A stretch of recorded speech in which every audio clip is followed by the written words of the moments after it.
Crowfall. Funded by fans and built by industry veterans, it's set to release at the end of 2016. It combines open world PvP with a player-driven economy and destructible environments. This is an in-depth overview to help you understand the game mechanics, character advancement, eternal kingdoms, campaign rule sets, and a whole lot more. Described as Game of Thrones meets EVE Online, Crowfall shares design elements with strategy games, political simulators, survival games, and a few elements that don't really exist anywhere else. Combine all this together and you have one massive throne war simulator rife with conflict, conquest, and corruption. But maybe better than all of that, it's buy once, play forever. That's right, PC players, no monthly sub. There's an optional $15 monthly VIP membership that gives behind the scenes access, additional passive training, and priority access to game servers, but ArtCraft has said, no pay to win, only cosmetics and account services. So how does this all work? Well, let's start at the beginning, character creation and advancement. Crowfall uses an archetype system that combines both your class and race for your character. Most humanoid archetypes can be either male or female, and the beast races will be locked. There's 12 archetypes plus one that was added during the Kickstarter, with options like tank and ranged DPS, but there's no fire hose healers. Support archetypes fill the role of aiding allies with buffs, shields, and occasional heals.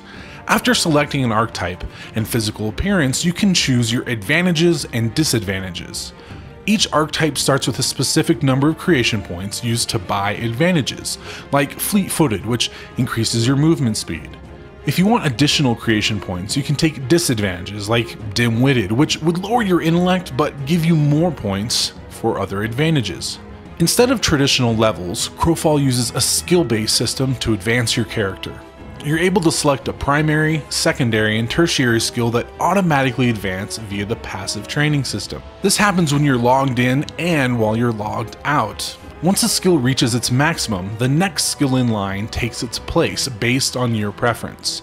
To jumpstart this process, using a skill will advance its proficiency, but only up to a certain amount. This is known as active training. Once you've increased your character's skills to a certain degree, you choose a promotion class. For example, the knight becomes either a swordsman, a crusader, or a sentinel. Promotion classes further define your character, giving you new skills and possibly altering the skills you already have. But wait, there's more. Disciplines are additional subclasses that add further customization. Each character can apply up to 3 discipline runestones. Some example of disciplines include the Werewolf runestone, which gives anti-stealth senses, increased movement speed, increased damage versus vampires, and the ability to transform into a werewolf. Or the Alchemist runestone, which gives you alchemy recipes, allows you to create potions, and gives you an alchemy bag for increased inventory, and potions in the bag have a lower chance of exploding. There's also the Standard Bearer, Runecaster, Collector, Lapidary, Beastmaster, Ratcatcher, Blood of the Ancients, Berserker, Swashbuckler, Stonecutter, Commander, just to name a few. The short version? There's 13 archetypes, 3 promotion classes, 3 disciplines, plus advantages, disadvantages, and a skill progression system, which equals a whole lot of options. So now that you have that knight, swordsman, werewolf, alchemist, swashbuckler you always dreamed of, what do you do? Well, let's start in your eternal kingdom. Every account will have its own instance zone called an eternal kingdom. It's like a base of operations for all your characters that can be upgraded and customized. First is the land itself. Each kingdom starts as a 3x3 cell, which can be increased in size. These cells are filled with wild terrain and low-level monsters, a good place to explore and train your new skills. Within these cells, you can place parcels which transform the land into a new land type you want in your kingdom, like a mountain range citadel. The initial land cells are square, while the parcels can be various shapes and sizes. This allows you to piece together the world as you want, like a giant Tetris board you control and rule over. Within the parcels, you can place different buildings, each with specific uses. You could have a building that holds artifacts, which are guild rewards that give buffs, or a building for relics, Items that are collected in campaigns are crafted for additional benefits. There are also thrall NPCs that can be placed in buildings to give additional passive training. Your Eternal Kingdom can be set to private or public to others, allowing them to visit. So you can also use buildings as social hubs, crafting stations, and marketplaces to sell goods. In addition to visitors, you can also grant land to others within your Eternal Kingdom, known as vassals. Your vassals can place their own parcels and buildings within the land you've allotted them, or have their own vassals within their territory. This hierarchy system allows your Eternal Kingdom to grow into a massive marketplace, or a hub for guildmates, or a hangout for friends and family, however you see fit. But where do you get the resources for more land and buildings, the artifacts, relics, thralls, and the items to sell in your marketplace? In campaigns. Campaigns are massive maps, the size of other game worlds, that you're fighting over for control and resources.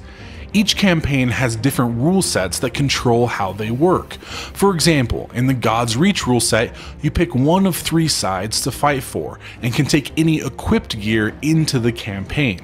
While the Shadow rule set pits guilds against each other, and no items can be brought into the campaign at all. Additional rules affect how long a campaign is, typically 1 to 6 months. Item decay, looting on death, and export rules are all controlled via the rule set per campaign. Export rules are how you get items and resources out of a campaign and back to your Eternal Kingdom. Within the campaign, you can place items and resources in embargo. These items are then safe, and depending on your export rules, you can take them back with you to your Eternal Kingdom. However, placing items in embargo means you can't use them to help you win the campaign. During the duration of the campaign, the world changes from spring to summer to fall and finally winter, and survival becomes increasingly difficult as the world and monsters become more dangerous, meaning teamwork is paramount. Guilds will have all manner of stratagem to employ because Crowfall uses voxel technology, which allows you to destroy the environment and the buildings.